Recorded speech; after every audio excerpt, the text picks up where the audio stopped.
নিশ্চয়ই কোনো ছোট লোক বাড়ি ভিখারি বাড়ির মেয়েকে বিয়ে করেছে। এই সব শাড়ি তো আমাদের কোনো ঝিয়েরাও পরে না।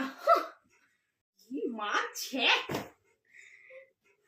আবার লাল শাড়ি, ছে ছে ছে বাবা, কি শাড়ি রে মা, ছি, এই লাল শাড়ি কেউ পরে?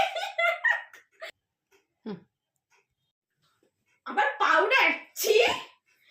মা আমি ভালো কথা বলছি, নির্ঘাত কোনো ভিখারি বাড়ির মেয়েকে তুলে নিয়ে এসছে তনু, নাহলে বিয়ে থেকে এইসব শাড়ি দেয়, ছি। বাহ, এই শাড়িটা তো বেশ সুন্দর, আমাকে বলে তো বেশ মানাবে। কি বলো মেজো বৌদি? হ্যাঁ হ্যাঁ, মোটামুটি ভালো।